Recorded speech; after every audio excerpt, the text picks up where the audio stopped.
ഇതാരിത് ഈ നേരത്ത്? സമയത്ത് വിളിച്ചോണം. Hello hello, mister Manavendran.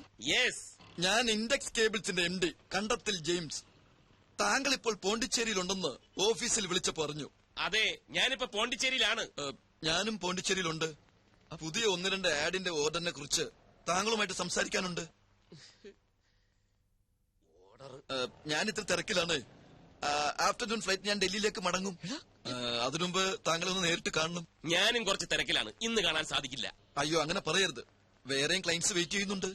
ഇത് മിസ് ചെയ്ത നല്ലൊരു ലിങ്കാണ് നഷ്ടപ്പെടുന്നത്. ആയിക്കോട്ടെ, പക്ഷെ ഇന്ന് ഞാൻ ബിസിയാണ്. I am sorry. താങ്കൾ പോണ്ടിച്ചേരിയിലുണ്ടെന്ന് മിസ്റ്റർ നമ്പ്യാരാണ് എന്നെ വിളിച്ചു പറഞ്ഞത്. ഈ ഓർഡർ കമ്പനിക്ക് വേണമെന്ന് അദ്ദേഹമാണ് എന്നോട് റിക്വസ്റ്റ് ചെയ്തത്.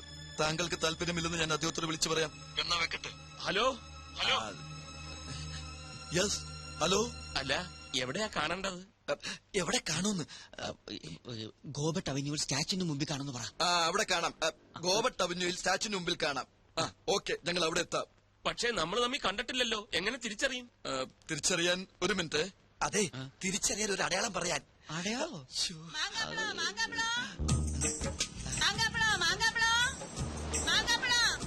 അടയാളം പറയാം. 2 കൈയിലും ഓരോ മാമ്പഴം പിടിച്ചോണ്ട് നിന്നാ മതി. ഓക്കെ. Hello hello. മാമ്പഴോ? ഇതെന്തൊരു അടയാളം? ഇതൊക്കെ വട്ടാണോ? നമ്പ്യാരല്ലേ ഫ്രണ്ട്?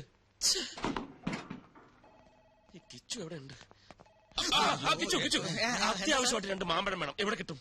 നീലം മാമ്പഴമാണെങ്കിൽ സേലത്ത് പോകണം. ഇനി മൽഗോവയാണെങ്കിൽ ഗോവയിൽ. ഒന്നും വേണ്ട, 2 സാധാ മാമ്പഴം മാർക്കറ്റിൽ പോയി മേടിച്ചോണ്ട്. അർജന്റ് ആണ്. എന്തിനാ സാർ ഇപ്പൊ മാമ്പഴം?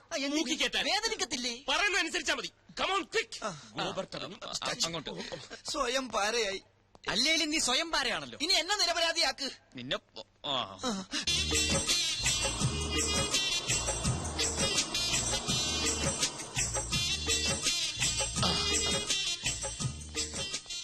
Index cables. I don't want.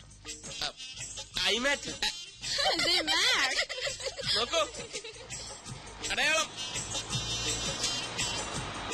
Hello, അടയാളം. സാർ ഇവന്താ സാറാണ്. എന്നടാ ഇത്? പാമ്പാ? ബോംബാ? ഇത് മാങ്ങ. മാങ്കവാ കൂടിയിടാ. ഇൻഡെക്സ് കേബിൾസ്, ഈ കണ്ടത്തിൽ ജെയിംസ്.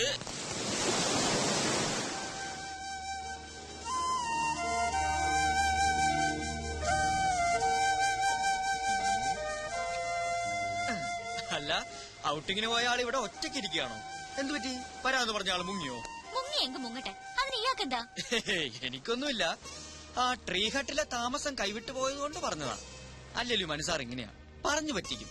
എവിടെയെങ്കിലും കാത്തിരിക്കാൻ പറഞ്ഞിട്ട് പുള്ളി അങ്ങ് മുങ്ങും. എന്നിട്ട് കമ്പനി തരാൻ എന്നോട് പറയും. എനിക്ക് ആരുടെയും കമ്പനി ഒന്നും വേണ്ട. പക്ഷെ എനിക്ക് വേണമല്ലോ. ഒറ്റയ്ക്കിരുന്ന് ബോറടിക്കുന്നു. വാ, നമുക്കൊന്ന് കറങ്ങിട്ട് വരാം. വാടോ, ഒന്ന് ചിരിക്കടോ. ഒന്നുമില്ലല്ലോ, ഞാൻ തന്നെ കെട്ടിയോനല്ലേ.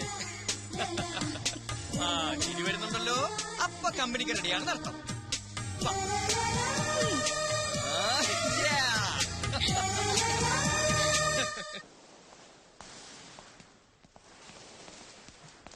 സാറിത് എവിടെയായിരുന്നു? ഞാൻ മുറിയിൽ ആ പരിസരത്ത് ഒക്കെ തിരക്കി. സാറിന്റെ കൂടെ പുറത്തു പോകണമെന്ന് പറഞ്ഞ അഖില കൊറേ നേരം കാത്തിരുന്നു. എന്നിട്ട് തിരിച്ചു പോയോ? ഇപ്പതാ ആകെ മൂഡ് ഓഫ് ആയിട്ട് മുറിയിലേക്ക് പോയി. രഞ്ജു അറിയാതെ രഹസ്യമായ ഒരു ഔട്ടിംഗ് ഞങ്ങൾ പ്ലാൻ ചെയ്തതാ. എല്ലാം തകർന്നു. തകർന്നോ? എങ്ങനെ? എല്ലാം തകർത്ത് തരിപ്പണമാക്കാൻ വേണ്ടി ഒരുത്തം വന്ന് ഇവിടെ തമ്പടിച്ചിരിക്കല്ലോ ആ ബാലു. കള്ള ഫോൺ ചെയ്തതിനെ നടു റോഡിൽ നിർത്തിച്ചു മാങ്ങയുമായിട്ട്. മാങ്ങയല്ല, പോലീസ്. പോലീസ് സ്റ്റേഷൻ വരെ കയറേണ്ടി വന്നു. അയ്യോ, അതെന്തിന്? അതൊക്കെ വലിയ കഥയാ. എനിക്ക് മനസ്സിലാകാത്തത്, ഞങ്ങൾ രഹസ്യമായി പ്ലാൻ ചെയ്തത് അവൻ എങ്ങനെ അറിഞ്ഞൂന്ന്. അവൻ എന്നെ അറിഞ്ഞൂടാ. മനു ഒന്ന് തീരുമാനിച്ചാൽ അത് നടത്തിയിട്ടേ അടങ്ങും. ഇന്നൊരു പദ്ധതി ഞാൻ പ്ലാൻ ചെയ്തിട്ടുണ്ട്. അവൻ എങ്ങനെ പൊളിക്കൊന്നും അറിയട്ടെ. നീ എന്നോടൊപ്പം നിന്നാ മതി. എന്താ സാർ പദ്ധതി? അതെ, ഭയങ്കര സീക്രട്ടാ. ശ്രദ്ധിച്ചു കേട്ടോ. ഇന്നത്തേക്ക് ഒരു എക്സ്ട്രാ മുറി കൂടി ഞാൻ എടുത്തിട്ടുണ്ട്. Room number 104, 104. രാത്രി രഞ്ജു ഉറങ്ങിക്കഴിയുമ്പോൾ ഞാൻ ആ മുറിയിൽ കയറും. എന്നിട്ട് അഖിലയെ ഫോണിൽ വിളിക്കും. ഇതാണ് ആ മുറിയുടെ താക്കോൽ. നിന്റെ മുറിയുടെ ടീപ്പോയുടെ പുറത്ത് വെച്ചാ മതി. വാതിലടയ്ക്കണ്ട. രാത്രി ഞാൻ വന്നെടുത്തോളാം. താക്കോല് സാറിന്റെ കയ്യിൽ തന്നെ വെച്ചാ പോരെ? എടാ, ഈ താക്കോല് കണ്ട രഞ്ജു എന്നെ സംശയിക്കില്ലേ? രഞ്ജു പറഞ്ഞാ ബാലു അറിയും, ബാലു പറഞ്ഞാ പദ്ധതി ഗോവിന്ദ. ഞാൻ പോയി അഖിലയോട് ഈ പ്ലാൻ എന്ന് പറയട്ടെ. She will be happy.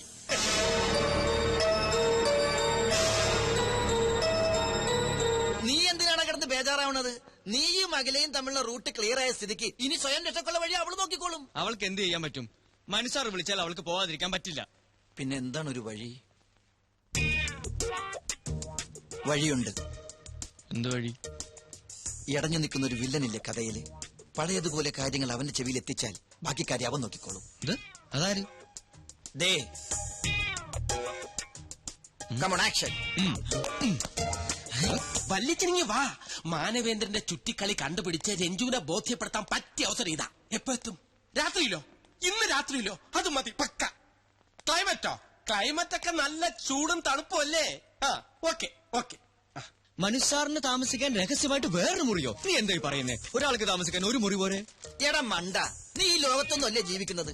രഹസ്യമായിട്ട് വേറെ മുറി എടുക്കുന്നത് എന്തിനാ? എന്തെങ്കിലും ചുറ്റിക്കളി കാണും. ഷൂട്ടിങ്ങിനെന്നും പറഞ്ഞ് കുറെ മോഡൽസിനെ കൊണ്ട് പോണ്ടിച്ചേരിയിൽ വന്നത് എന്തിനാണെന്നാ നിന്റെ വിചാരം? അയ്യേ, മനുസാർ ആ ടൈപ്പാണോ? പിന്നല്ലാതെ, അതാണ് ആണുങ്ങള്. ഏത് മുറി എടുത്തിരിക്കുന്നു?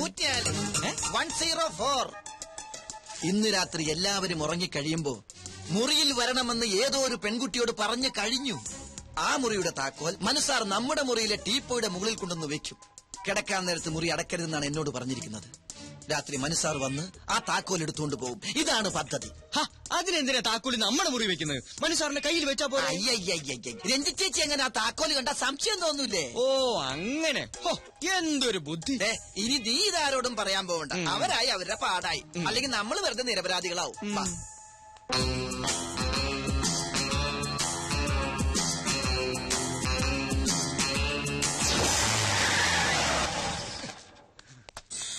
വന്നു. പാതിരാത്രിയായാലും നിനക്ക് ഉറക്കൊന്നുമില്ലേ? ഇന്നത്തെ രാത്രി എനിക്ക് ഉറക്കമില്ല വല്യച്ഛ. അതെന്താ? നിനക്കിന്നിവിടെ ശിവരാത്രിയാ? ഇന്ന് എനിക്ക് മാത്രമല്ല വല്യച്ഛനും ശിവരാത്രിയാ. തൽക്കാലം വല്യച്ഛൻ ഇവിടെ എത്തിയ വിവരം ആരും അറിയാൻ പാടില്ല. ഇനി വന്നേ, ഞാൻ ഫോൺ ചെയ്ത് പറഞ്ഞില്ലേ മനുവിന്റെ ചുറ്റിക്കളി കണ്ടുപിടിക്കാൻ പറ്റിയ അവസരം ഇതാണെന്ന്. എല്ലാം ഇന്ന് നേരിട്ട് കാണാൻ വല്യച്ഛ. നീ ചുറ്റി വളയാതെ കാര്യം എന്താണെന്ന് പറ ബാലു. അതൊക്കെ ഞാൻ മുറി ചെന്നിട്ട് എല്ലാം വിശദമായിട്ട് ഡീറ്റെയിൽ ആയിട്ട് പറയാം. കാർ മാറ്റിയിടാൻ പറഞ്ഞു.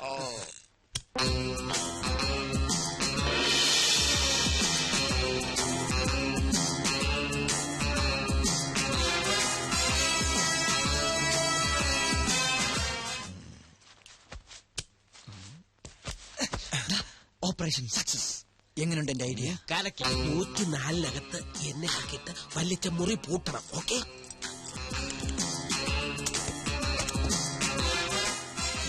പൂട്ടിക്കോ. താക്കോൽ അവിടെ കൊണ്ടുവയ്ക്കുന്ന അവന്മാരെ അറിയരുത്. സൂക്ഷിച്ചു വേണം. ആ കാര്യം ഞാൻ ഏറ്റു. സോറി